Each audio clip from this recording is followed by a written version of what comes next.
다윗은 아마 혼자 있었을 겁니다.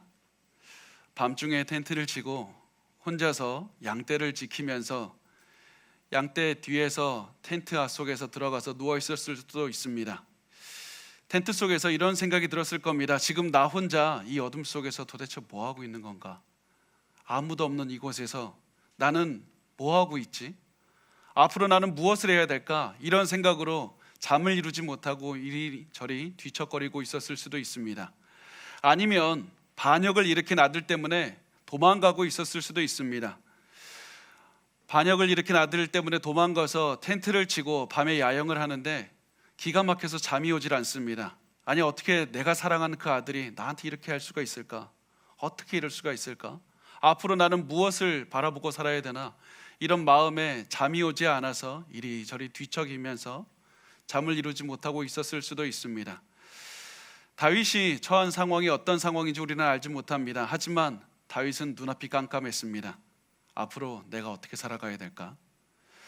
그런 마음에 밤이 되어도 도저히 잠이 오지 않아서 결국에서는 일어나서 텐트 밖을 나와서 한참 동안 밤길을 걷게 됩니다. 오늘 시편 8편은 그렇게 인생의 어둠 속에 있는 다윗으로 시작을 하게 됩니다.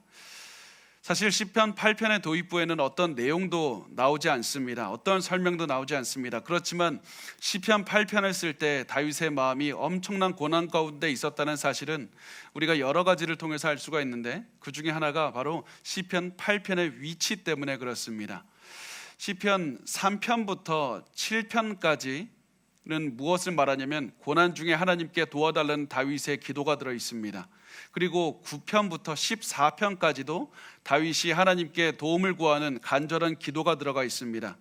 그래서 3편부터 7편, 9편부터 14편까지 계속해서 다윗이 하나님께 도와달라고, 하나님 내 고난이 너무 심하니까 도와달라는 그런 기도를 하는데, 그 중심에 어디 있습니까? 시편 8편이 있습니다. 시편 8편, 이 도와달라는 그 기도의 한가운데 시편 8편이 있는 겁니다. 고난의 중심에 있습니다. 이 고난의 중심에 서 있었던 다윗은 답답한 마음을 가지고 밤길을 정처 없이 걸었습니다.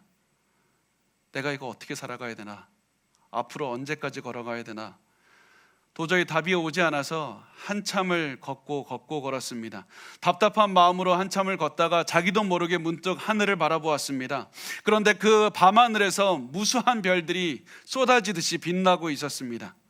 도저히 셀 수 없는 그 엄청나게 환한 빛이 자기를 내리쬐고 있었습니다. 더욱더 놀라운 사실이 무엇이냐면, 그 별빛은 다윗이 깨닫기 전부터, 저 별빛이 비추고 있다는 그 사실을 알기 전부터 다윗에게 비추고 있었다는 사실입니다. 이 별들을 바라보면서 다윗은 한 사람을 떠올렸을 겁니다. 그 사람이 아브라함입니다. 하나님께서는 아브라함을 밖으로 데리고 나가서 밤하늘을 보여주셨습니다. 그리고 이렇게 말씀을 하셨습니다. 창세기 15장 5절을 보면, 그를 이끌고 밖으로 나가 이르시되 하늘을 우러러 무뼈를 셀 수 있나 보라. 또 그에게 이르시되 내 자손이 이와 같으리라. 아브라함아, 밤하늘을 바라보고 그 안에 있는 별들을 한번 바라보아라. 너의 자손을 이렇게 많게 하리라. 이렇게 하나님께서 약속하셨습니다. 그런데 하나님의 약속은 당장 이루어지지 않았습니다. 그렇지만 아브라함은 낙심하지 않고, 그날 이후로부터 내가 마음이 낙심되고 내가 너무나도 힘들 때마다 무엇을 했냐면 아마 밤하늘을 바라봤을 겁니다. 그리고 그 별들을 바라봤을 겁니다. 그래서 밤하늘에 떠있는 별들을 세어보며 하나님께서는 약속을 지키신다, 하나님은 약속을 지키신다, 이 마음을 가지고 살았을 겁니다. 그리고 그 마음을 가지고 기뻐했을 것이고, 그 기도가 결국에서는 어떻게 응답이 됩니까? 다윗 자신이 아브라함의 기도에 응답되었다는 그 증거가 바로 다윗이었습니다. 자녀 하나도 없던 그 아브라함에게 엄청나게 많은 자손을 주었다는 사실이 바로 이스라엘 백성이었고 다윗이었습니다. 그래서 밤하늘은 아브라함에게 있어서 약속의 증거였고 다윗에게 있어서도 약속의 증거였습니다. 그리고 아브라함의 머리를 뒤덮었던 그 밤하늘이 지금 다윗의 위를 변함없이 뒤덮고 있었던 사실입니다. 다윗이 깨닫지 못한 때에도 하나님 제발 나를 좀 도와주십시오 이렇게 기도하고 그 있었을 그때에도, 울면서 내가 어떻게 기도해야 될지 알지 못하던 그때에도 하나님은 여전히 변함없이 아브라함 때부터 다윗의 때까지 밤하늘의 별을 비춰주고 있었던 겁니다. 하나님은 계속해서 다윗의 기도를 듣고 있었습니다. 그리고 그 사실을 깨달은 다윗이 하늘을 바라보다가 이제는 땅을 바라보기 시작합니다. 앞을 바라봤더니 수많은 하나님께서 만드신 자연물들이 넘쳐나 있었습니다. 그리고 그 눈으로 땅 아래를 봤더니 하나님께서 만드신 땅이 있었고 그 위에는 수많은 생물들이 살고 있었습니다.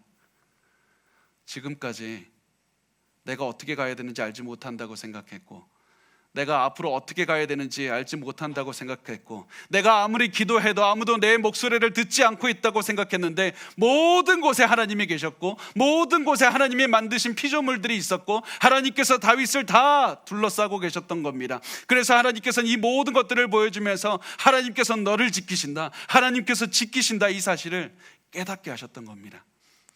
이 사실을 깨닫게 되자 다윗은 그동안에 지금까지 자기의 머리를 가득 메우고 있었던 내가 어떻게 살아가야 되나, 그 고난, 그 고민, 그 모든 것들이 사라졌습니다. 그리고 환희에 차서, 기쁨에 차서 하나님을 찬양하기 시작합니다. 그 찬양이 바로 시편 8편 1절 말씀이 되겠습니다. 우리 같이 읽겠습니다. 시작. 여호와 우리 주여, 주의 이름이 온 땅에 어찌 그리 아름다운지요, 주의 영광의 하늘을 덮었나이다. 다윗이 감격에 차서 소리질러 외칩니다. 여호와 우리 주여, 주의 이름이 온 땅에 어찌 그리 아름다운지요, 주의 영광이 하늘을 가득 덮었습니다. 다윗이 이렇게 고백합니다. 고난이 가득한 이때에도, 고난이 가득한 내가 사는 이 땅에도 하나님의 이름이 가득합니다. 하나님의 영광이 온 하늘을 가득 덮었습니다. 그런데 우리가 이 말씀을 보면 주의 이름이 온 땅에 아름답다고 한글 성경은 번역을 했는데, 저는 그 번역보다는, 아름답다라는 번역보다는 장엄하다, 위대하다, 영어로 번역하면 awesome, majestic, 그래서 이렇게 번역하는 게 옳다고 보는데, 왜 그러냐면 이 말은 하나님의 이름이 그냥 예쁘다, 아름답다 이것을 표현하는 것이 아니라 하나님의 왕권을 드러내는 말이기 때문입니다. 하나님의 이름이 통치하십니다. 하나님의 만왕의 왕께서 이 온 세상을 통치하십니다. 그래서 다윗이 온 우주 만물을 보았더니 하나님께서 통치하시는 왕이십니다. 이것을 말하고 있었던 사실입니다. 게다가 다윗이 더욱 놀랐던 사실이 있는데, 그게 뭐냐면 하나님이 창조하시고 왕으로서 통치하시는 그 세상 안에 내가 있었다, 내가 그 가운데 있었다라는 사실이었습니다. 하나님께서 어떻게 이 위대하고 아름다운 피조물 안에, 하나님 내가 있을 수 있습니까? 내가 어떻게 이런 하나님의 위대하심과 아름다움을 드러내는 이 피조물 가운데서 내가 있을 수 있습니까? 그러면서 다윗이 감탄하는 겁니다. 그리고 그 다윗은 그 감탄을 결코 혼자 가지고 있지 않았습니다. 그 다윗은 이 시를 읽는 우리 모두에게 같이 감탄합시다, 같이 하나님을 찬양합시다, 이렇게 외치기를 원했습니다. 왜냐하면 이것을 어디서 할 수 있냐면 바로 다윗이 이렇게 말하기 때문입니다. 여호와 우리 주여, 우리 주여, 나와 당신의 하나님이십니다. 다윗에게 별빛을 비추어 주신 하나님은 오늘날 우리 모두의 머리 위에도 비추어 주시는 겁니다. 그래서 우리가 다 같이 이렇게 외쳐야 됩니다. 여호와 우리 주여, 여호와 우리 주여. 다윗은 그리고 이 시편 8편의 시작과 마지막을 똑같은 말씀으로 끝을 냅니다. 우리 시편 8편 9절 말씀 우리 같이 읽겠습니다. 시작. 여호와 우리 주여, 주의 이름이 온 땅에 어찌 그리 아름다운지요. 다윗은 일부러 똑같은 말로 시작하고 끝을 내므로써 우리 다 같이 이 마음으로 세상을 바라봐야 됩니다. 우리가 세상을 바라보는 틀이 바로 여호와 우리 주여, 주의 이름이 온 땅에 가득합니다. 하나님의 통치가 온 우주에 가득합니다. 여호와 하나님께서 이 땅을 통치하고 계십니다. 이 감격으로 세상을 보라는 겁니다. 그리고 이 감격을 체험한 다윗에게 더 이상 고난은 문제가 아니었습니다. 더 이상 어두움이 문제가 아닙니다. 우리가 이 사실을 바라보면서 우리의 인생을 바라봤으면 좋겠습니다. 많은 분들이 문제를 가지고 살아갑니다. 어떻게 하면 이 문제가 해결이 될까? 문제가 해결이 되어야만 내가 살아갈 방법이 뭘 것이라고 생각을 합니다. 그렇지만 우리의 인생에서 가장 중요한 것, 가장 필요한 것은 당장에 있는 어려움이 사라지는 것이 아닙니다. 지금 우리에게 필요한 것은 하나님께서 우리 우주를 창조하셨고 우주를 통치하고 계시고 그리고 그 하나님께서 나를 만드셨다. 그 사실을 기억하는 겁니다. 아브라함을 인도하셨고 다윗을 인도하셔서 아브라함과 다윗이 감탄에 맞지 않았던 그 하나님이 내 머리 위에도 오늘날도 별빛을 비춰주시고 오늘날도 내 걸음을 인도하신다. 이 사실에 감격하는 마음을 갖는 겁니다. 그래서 다윗처럼 여호와 우리 주여, 주의 이름이 온 땅에 어찌 그리 아름다운지요. 이 찬양을 할 수 있는 믿음과 마음을 회복하는 것이 가장 중요합니다. 그렇지 않다면 우리가 단순히 하나님 상황을 바꿔달라고, 단순히 우리의 상황을 더 좋게 바꿔달라고, 고난을 없애달라고 이 기도에만 매달리게 된다면 상황이 아무리 좋게 바뀌어도 여전히 우리는 불안해할 겁니다. 여전히 고난 때문에, 또 다른 고난 때문에 어려워할 겁니다. 하나님, 나의 인생을 언제 인도해 주실 겁니까? 이런 마음으로 평생 고난 가운데서 좌절하며 살아갈 겁니다. 그래서 우리가 지금 기도해야 되는 것은 하나님, 하나님의 위대하심을 내가 바라보게 하시고 감격하게 해주십시오. 그 마음을 달라고 기도하는 겁니다. 그리고 이 마음을 가지고 우리의 가장 힘든 상황, 우리의 가장 어려운 고난, 우리를 가장 힘들게 하는 그 사람의 얼굴을 떠올리면서 우리가 이렇게 외치는 겁니다. 여호와 우리 주여, 주의 이름이 온 땅에 어찌 그리 아름다운지요. 하나님, 내가 고난을 겪는 그 상황 속에서도 하나님의 영광은 임하에 계시고, 하나님, 나를 힘들게 하는 그 사람과 함께 있을 때도 하나님의 통치하심이 가득합니다. 내 문제 속에서도 여전히 하나님의 이름은 아름답습니다. 나에게 문제가 많아도 하나님의 영광은 여전히 온 땅에 가득합니다. 이 마음을 가지고 우리가 살아가는 것이 가장 중요합니다. 그리고 다윗이 하나님의 위대하심과 하나님의 통치를 깨달은 그 마음을 가지고 자신의 문제들을 바라봤습니다. 그리고 이렇게 고백합니다. 우리 2절 말씀을 같이 읽겠습니다. 시작. 주의 대적으로 말미암아 어린아이들과 젖먹이들의 입으로 권능을 세우시며 이는 원수들과 보복자들을 잠잠하게 하려 하심이니이다. 자, 하나님은 다윗을 쫓아냈던 엄청난 대적들을 잠잠하게 하시는데, 대적들을 잠잠하게 하시는 방법이 누구를 통해서냐면 어린아이들, 다시 말하면 걸음마하는 아이들과 젖먹이들, 이 아기들의 입으로 잠잠하게 하신다고 말씀을 합니다. 왜 갑자기 어린아이들, 걸음마하는 아이들과 갓난아기들에 대해서 말씀을 하십니까? 그 이유가 무엇이냐면 어린아이들과 젖먹이들이 인간이 가장 연약할 때를 뜻하기 때문입니다. 가장 약한 상태를 뜻합니다. 인간의 가장 약한 상태를, 그 때를 사용하셔서 강한 적군들을 이기게 하십니다. 그런데 그 어린아이와 젖먹이들의 무엇을 사용하십니까? 입을 사용하십니다. 왜 입을 사용합니까? 팔과 다리는 힘이 있는 곳입니다. 가장 힘이 없는 곳이 입이 되기 때문입니다. 하나님은 가장 연약한 어린아이의, 그리고 젖먹이의 입으로 강한 적들을 이기게 하시고 잠잠하게 하신다는 사실입니다. 그렇다면 어린아이와 젖먹이가 입으로 도대체 무엇을 합니까? 어떻게 이깁니까? 바로 하나님을 찬양하는 겁니다. 어린아이들과 젖먹이들이 제대로 발음도 하지 못하는 그 입을 가지고 하나님의 위대하심을 찬양할 때 하나님께서는 그 찬양을 통해서 강력한 적군들을 잠잠하게 하신다는 겁니다. 하나님은 이렇게 약한 자들을 통해서 위대한 일을 하십니다. 여러분, 너무나도 많은 분이 오해하고 계시는 것을 제가 자주 보게 됩니다. 너무나도 많은 분이 하나님께서 위대함을 우리를 통해서 보여주기 위해서는 우리가 위대해져야 된다고 생각을 합니다. 하나님의 능력을 보이기 위해서는 내가 높아져야 되고, 하나님의 능력을 보이기 위해서 내가 강한 능력이 생겨야 되고, 내가 사람들에게 자랑할 만한 위치에 올라가야지만 하나님의 위대하심을 보일 수 있다고 생각을 하십니다. 그렇지만 하나님은 사람을 위대하게 만들어서 사용하시는 것이 아니라 부족한 사람을 통해서 위대한 일을 하신다는 사실입니다. 돈이 없고 지식이 부족하고 힘이 없는 그런 사람들을 통해서 위대한 일을 하신다는 사실입니다. 그 증거가 어디 있습니까? 바로 여러분의 눈앞에 있는 제가 그 증거입니다. 제가 수도 없이 말씀을 드리지만 여러분, 제가 이 자리에서 말씀을 전하고 있는 게 바로 은혜입니다. 제가 처음에 그 하나님의 부르심을 받기 전에 하나님, 저는 하나님께서 사용하시기엔 너무 부족한 인간입니다. 나 같은 사람은 도저히 목회자가 될 수 없습니다. 이렇게 기도했었습니다.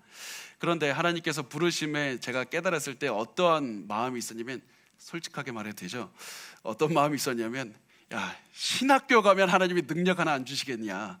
신학교 가면 하나님께서 기도의 능력도 주시고 믿음의 능력도 주시지 않겠나? 그런 마음을 가졌는데 신학교 가니까 똑같더라고요. 그래서 야, 이거 어떻게 하나? 그래서 제가 이제 또 희망을 걸었던 게, 목사 안수 받으면 또 능력을 주시겠지, 불같은 능력을 주셔서 엄청난 일을 이루실 거다, 이렇게 생각했는데 솔직한 고백을 하면 목사 안수를 받아도 여전히 저는 부족했고, 여전히 저는 믿음을 갖기 위해서 발버둥을 쳐야만 됐고, 또 하나님을 제대로 섬기기 위해서 매일매일 최선을 다해서 살았어야만 됐습니다. 그래서 하나님께 제가 기도도 많이 했습니다. 하나님, 저에게 좀 능력도 주시고 강한 믿음도 주시고 저에게 좀 위대한 능력을 주셔서 제가 많은 능력을 가지고 위대하게 돼서 사람들에게 하나님의 말씀을 전하고 하나님의 많은 사역들을 하면 저를 통해서 하나님의 능력이 드러날 것 아닙니까? 저를 통해서 하나님의 위대함이 드러날 것 아닙니까? 제가 계속해서 기도할 때 하나님께서 깨닫게 해주시는 것은, 너가 약했을 때, 가장 약한 상태에서 복음을 위해 최선을 다하고 믿음을 지켜가기 위해서 최선을 다하고 하나님의 그 감동, 하나님의 복음의 감동을 지켜나기 위해서 눈물을 흘리며 기도할 때 하나님께서는 너의 약함을 통해서 역사하신다. 너의 약함을 드러내고 너의 약함을 통해서 하나님의 그 위대하심을 보여주라는 그 하나님의 감동을 제가 깨닫게 됐습니다. 하나님은 저 같은 약한 자를 통해서 위대한 복음을 증거하게 하시는 겁니다. 그리고 하나님은 우리 약한 우리를 통해서 역사하기를 원하십니다. 여러분이 혹시 내가 너무나도 약합니다, 나 부족합니다, 나 가진 게 없고 내 과거도 자랑할 게 없습니다, 이런 마음이 있다면 드디어 우리가 하나님의 위대하신 일을 할 준비가 된 겁니다. 우리가 이제부터 하나님께서 나를 통해서 역사해 달라고 그렇게 기도하면서, 우리도 하나님의 위대한 능력을 드러내 달라고 그렇게 기도하면 하나님께서 우리의 약점을 통해서 하나님의 위대하심을 드러내실 겁니다. 하나님께서 우리 같은 약한 사람을 통해서 위대하심을 드러낸다는 사실은 우리만 알았을 뿐만 아니라 다윗도 잘 알고 있었습니다. 그래서 다윗이 이렇게 찬양합니다. 시편 8편 3절과 4절 같이 읽겠습니다. 시작. 주의 손가락으로 만드신 주의 하늘과 주께서 베풀어 두신 달과 별들을 내가 보오니, 사람이 무엇이기에 주께서 그를 생각하시며 인자가 무엇이기에 주께서 그를 돌보시나이까. 하나님께서 아름답게 만드신 저 하늘과 달과 별을, 이 모든 것들을 봅니다. 이 엄청나게 큰 것들을 보고, 그리고 나를 봅니다.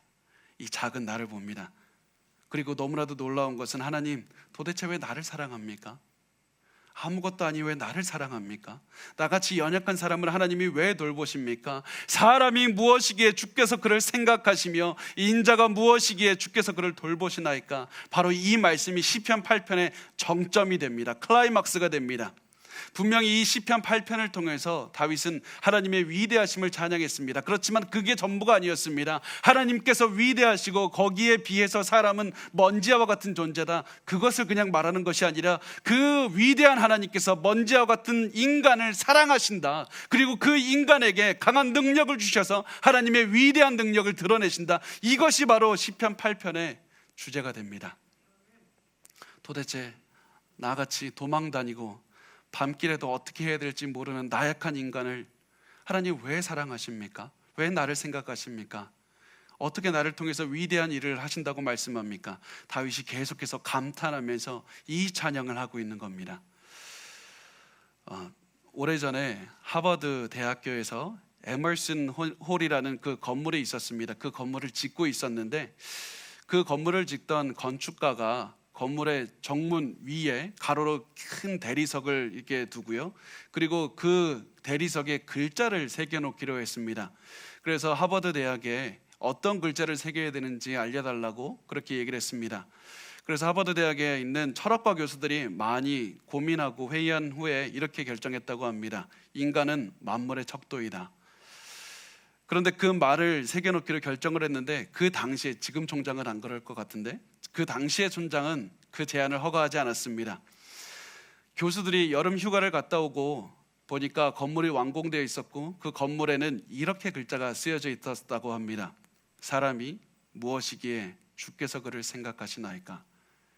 건물의 가장 정문 위에 사람이 무엇이기에 주께서 그를 생각하시나이까, 이 글자를 새겨놓은 겁니다. 총장은 이 건물에 들어가는 모든 교수와 학생들이 항상 이 말씀을 읽고 묵상하기를 원했던 겁니다. 사람이 무엇이기에 주께서 그를 생각하십니까? 내가 지식을 얻어도 사람이 무엇이기에 주께서 그를 생각하시고, 내가 지식이 없어 보여도 하나님께서 나를 사랑하시고, 내가 위대한 일을 한 것 같아도 하나님께서 나를 사랑하시고, 내가 아무것도 아니게 보이는 그런 미비한 존재이지만 사람이 무엇이기에 주께서 나를 생각하십니까?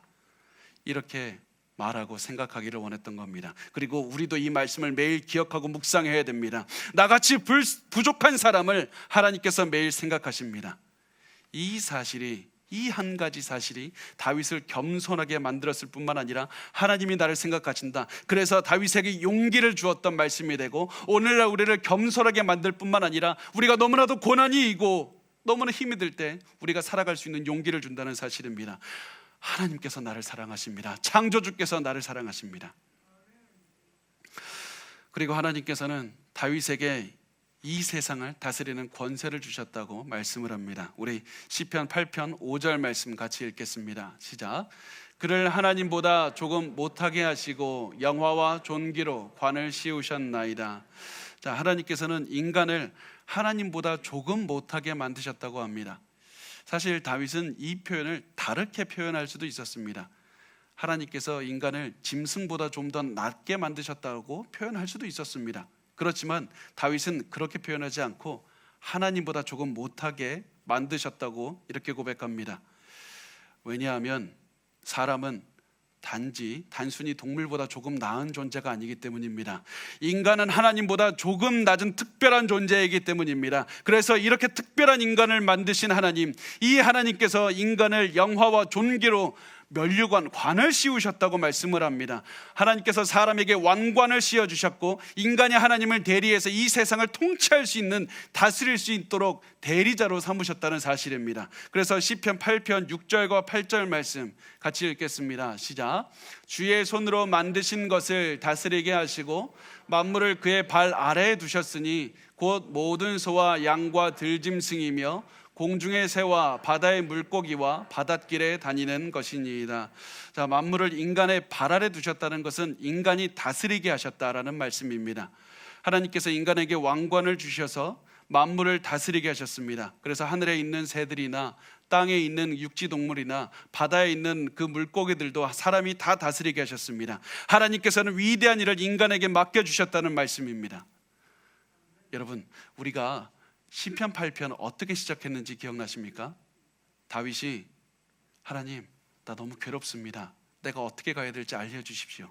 이렇게, 하나님, 내가 어디로 도망가야 됩니까? 내가 어떻게 살아가야 됩니까? 이렇게 간절하게 기도하고 있었지만 하나님께서는 이 다윗을 붙잡고 말씀하셨습니다. 너가 지금 그게 중요한 것이 아니라 잠깐 이 세상을 바라보라. 하늘을 바라보라. 내가 너에게 이 모든 세상을 다스리게 해준 그 하나님 창조주가 되신다. 너는 하나님께 그렇게 특별한 존재다. 그것을 먼저 체험하라. 세상에서 너가 특별하다고 말해서 특별한 것이 아니라 창조주 하나님께서 너를 특별하게 만드셨고 너에게 특별한 위치를 주셨기 때문에 너가 특별한 것이다. 이렇게 말씀을 한 것이고, 그 말씀은 오늘날 우리에게도 적용이 됩니다. 오늘날 우리도 이 말씀을 보면 분명히 하나님께서 우리에게 특별하게 널 사랑한다, 너에게 소중하게 생각한다고 말씀해 주시지만 여전히 다윗의 상황은 변하지 않았고, 다윗은 여전히 어두침침한 그 밤길에 있었고, 우리가 아무리 하나님이 나를 사랑하신다는 그 말씀을 생각해도 여전히 우리에게는 고난이 있습니다. 여전히 우리에게는 아픔이 있습니다. 더 이상 앞을 어떻게 가야 될지를 모르는 그런 어두컴컴한 밤이 우리 앞에 있습니다. 다윗도 이런 어떻게 더 도망가야 될지 모르는 그런 상황에 있을 때 다윗의 상황을 바꾼 한마디, 하나님이 나를 사랑하신다, 이 사실 하나가 다윗이 그 모든 현실을 바꾸었다는 사실입니다. 하나님이 나를 기억해 주시고 나를 소중하게 여겨 주시고 내가 하나님의 특별한 존재로 살아가게 하신다. 이 깨달음을 가졌더니 그 모든 인생이 변하고 자기의 삶의 문제를 바라보는 관점도 변해서 이제는 다윗이 용기를 가지고 이렇게 찬양할 수 있었다는 사실입니다. 시편 8편 9절 말씀 우리 같이 읽겠습니다. 시작. 여호와 우리 주여, 주의 이름이 온 땅에 어찌 그리 아름다운지요. 문제가 변하지 않았어도 하나님 나 사랑합니다. 창조주께서 나를 소중하게 생각합니다. 나를 생각하고 계시고 여전히 내 위에 밤하늘의 별을 비춰주고 계시고 내 주변에 있는 모든 피조물로 나의 주변을 덮으셨습니다. 그래서 문제가 끝나질 않았어도 이렇게 감탄하며 고백할 수 있는 겁니다. 여호와 우리 주여, 주의 이름이 온 땅에 어찌 그리 아름다운지요. 내 인생의 고난이 끝났지만 내가 슬퍼하거나 두려워할 필요가 없는 이유는 나를 사랑하신 하나님의 영광이 온 땅에 가득하기 때문입니다. 그래서 다윗이 여호와 우리 주여, 우리 주의 이름이 온 땅에 어찌 그리 아름다운지요, 이렇게 찬양할 수 있었던 겁니다. 사실 이 말씀을 보면서 우리가 용납할 수 없는, 도저히 우리 삶에 적용할 수 없는 부분이 있습니다. 그 부분이 어디냐면 하나님께서 인간에게 만물을 다스리게 해주셨다고 말씀을 했는데, 우리가 만물을 지금 다스리고 있습니까? 동물들이 우리의 말에 순종합니까? 우리가 자연을 완벽하게 다스리고 있습니까? 절대 그렇지 않습니다. 아담과 하와가 죄를 지은 그 순간부터 세상의 질서는 무너졌고 혼돈이 가득합니다. 질병이 넘쳐납니다. 자연재해가 생겨납니다. 죽음이 우리를 괴롭히고 있습니다. 사람과 사람이 잘 다스려야 되는 사람과 사람이 서로 악을 가지고 서로 해하려고 합니다. 우리는 이 세상을 다스리지 못하고 있는 겁니다. 우리가 다 망쳐버린 겁니다. 우리가 죄를 지어서 모든 것을 망쳐버렸습니다. 그런데 중요한 것이 무엇입니까? 우리가 망쳐버린 그때에도 예수께서는 우리를 버리지 않으셨고, 우리가 모든 것을 망쳐서 이 하나님께 등을 돌린 그 자리에도 하나님께서 우리를 사랑하셨다는 사실입니다. 왜냐하면 하나님께 우리는 특별했기 때문입니다. 위대한 하나님께서 우리를 사랑하셨기 때문입니다. 그래서 창조주 하나님께서 우리를 위해 직접 아들 예수 그리스도를 보내셨고, 그 아들은 이 땅에서 완벽한 인간으로 살아가셨습니다. 우리를 대신해서 완벽한 인간의 모습으로 사시면서 이 자연 만물을 통치하면서 살아가셨습니다. 바다가 예수님의 말씀에 순종했습니다. 폭풍우도 예수님의 말씀에 순종했습니다. 이 땅에 사는 모든 생물이 예수님의 말씀에 순종하는 모습을 보여줍니다. 이 예수께서 우리를 대신해서 완벽하게 살다가 우리 죄를 위해서 십자가를 지시고 부활하시고 승천하셨습니다. 그리고 조금 있으면 예수를 믿는 그 모든 사람이 예수님과 같이 세상을 다시 한번 다스릴 수 있는 왕권을 회복할 것이라는 사실입니다. 그 날을 바라보면서 히브리서 기자는 시편 8편을 인용하면서 이렇게 말합니다. 우리 히브리서 2장 6절부터 9절 말씀 우리 같이 읽도록 하겠습니다. 시작. 그러나 누구인가가 어디에서 증언하여 이르되 사람이 무엇이기에 주께서 그를 생각하시며 인자가 무엇이기에 주께서 그를 돌보시나이까. 그를 잠시 동안 천사보다 못하게 하시며 영광과 존귀로 관을 씌우시며 만물을 그 발 아래에 복종하게 하셨느니라 하였으니 만물로 그에게 복종하게 하셨은즉 복종하지 않은 것이 하나도 없어야 하겠으나 지금 우리가 만물이 아직 그에게 복종하고 있는 것을 보지 못하고 오직 우리가 천사들보다 잠시 동안 못하게 하심을 입은 자 곧 죽음의 고난 받으심으로 말미암아 영광과 존귀로 관을 쓰신 예수를 보니 이를 행하심은 하나님의 은혜로 말미암아 모든 사람을 위하여 죽음을 맛보려 하심이라. 아멘. 천지를 창조하신 하나님께서 우리를 사랑하셔서 예수 그리스도를 보내셨고 예수님이 우리를 위해서 죽으셨습니다. 그리고 난 다음에 예수께서 부활하시고 하나님 우편으로 가셔서 이제는 우리가 영원한 죽음을 맞이하지 않도록 우리를 인도하실 겁니다. 결국 모든 것이 지금은 회복되질 않았지만 예수의 재림하시면, 예수의 재림이 오면 우리에게 주신 왕권을 회복하게 하실 겁니다. 그래서 우리는 우리를 사랑하신 예수 그리스도를 기다리면서 이렇게 찬양할 수 있는 겁니다. 여호와 우리 주여, 주의 이름이 온 땅에 어찌 그리 아름다운지요. 주의 영광이 하늘을 덮었습니다. 이것이 바로 하나님을 사랑하는, 하나님의 사랑을 체험한 다윗의 고백이었고 오늘날 우리의 고백이어야만 됩니다. 여호와 우리 주여, 주의 이름이 온 땅에 어찌 그리 아름다운지요. 한 랍비가 있었습니다. 옛날 얘기가 아니라 요즘 얘기입니다. 랍비가 제자들을 가르치다가 제자들이 그 손목시계에서 그 디지털 전자 손목시계를 많이 차고 있는 걸 보고 호통을 치면서 이제 난무하기 시작합니다. 야, 어떻게 그 전자시계를 찰 수가 있어? 나는 아날로그 시계를 차는데. 그래서 왜 아날로그 시계를 차냐고 이렇게 말하는 이유가 무엇이냐면, 디지털 그 몇 분 그 숫자로 나와 있는 그 시계 아시죠? 그 시계를 보면 지금 현재 몇 분 몇 초인지만 계속해서 현재 시간만 나타내지만, 아날로그 시계를 보면 우리에게 과거가 있다는 사실도 한눈에 보게 되고, 동시에 우리에게 미래가 있다는 사실도 동시에 보게 되고, 우리가 현재를 살아가고 있다는 사실도 같이 보기 때문이다, 이렇게 말합니다. 랍비는 아날로그 시계를 보면서 항상 너보다 먼저 살아서 너에게 하나님의 뜻을 전달한 그 사람들이 있었다는 사실을 기억하고, 너희의 뒤에 너가 그 믿음을 전달해야 되는 사람이 있다는 사실을 기억하고 오늘 현재를 살아내야 된다. 여러분, 우리가 하늘을 바라보면서 우리에게 하나님의 사랑을 바라보라고, 하늘을 바라보라고, 밤하늘을 바라보고 밤하늘에 떠 있는 별을 바라보라고 말한 다윗의 그 말을 기억하셨으면 좋겠습니다. 다윗의 머리를 비추었던 해와 달과 별들을 바라보시고 하늘을 바라보면서 기억하셨으면 좋겠습니다. 아브라함을 둘러싸고 있었던 하나님의 사랑, 다윗을 둘러싸고 있었던 하나님의 사랑과 영광은 오늘날에도 나의 삶을 둘러싸고 있습니다. 아브라함과 다윗도 분명히 어려웠습니다. 그렇지만 하나님의 사랑과 영광을 바라보고 기뻐했습니다. 그리고 이 시편 8편을 통해서 다윗은 우리에게 말합니다. 너의 환경을 바라볼 것이 아니라, 고난을 바라볼 것이 아니라 하늘을 바라보라, 세상을 바라보라. 하나님께서 당신을 기뻐하시고 사랑하시고 당신을 생각하고 계신다. 그래서 우리도 다윗과 함께 지금 내 환경이 너무 어렵지만, 나를 괴롭게 하는 사람이 있지만, 내 통장 잔고도 너무나도 부족하지만 나는 다윗과 같이 고백합니다. 여호와 우리 주여, 주의 이름이 온 땅에 어찌 그리 아름다운지요. 여호와 우리 주여, 주의 이름이 온 땅에 어찌 그리 아름다운지요. 제가 오늘 말씀을 준비하면서 묵상할 때 사실 이 한 찬양이 계속해서 제 마음속에서 울려 퍼졌습니다.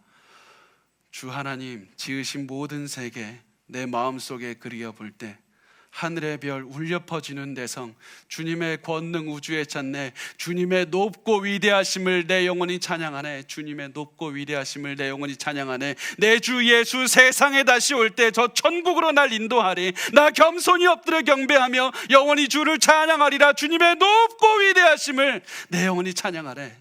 주님의 높고 위대하심을 내 영혼이 찬양하네. 여러분, 이 하나님을 기억하시길 바랍니다. 고난이 올 때까지 하나님을 높이시길 바랍니다. 도저히 갈 길이 보이지 않을 때 우리가 해야 되는 것이 무엇입니까? 다시 한번 우리의 인생의 밤을 만났을 때 밤하늘에 떠 있는 별들을 바라보며 우리는 또다시 하나님을 찬양하는 겁니다. 하나님은 우리 어린아이와 젖먹이가 부르는 찬양으로 모든 승리를 이루시게 하는 그 하나님이 되십니다. 그리고 젖먹이와 어린아이와 같이 연약한 우리의 입술을 통해서 하나님을 찬양하게 하시고, 하나님은 그 찬양에 응답하시는 그 하나님이 됩니다. 그래서 우리가 고난이 올 때, 어려울 때 우리가 이렇게 고백했으면 좋겠습니다. 여호와 우리 주여, 주의 이름이 온 땅에 어찌 그리 아름다운지요.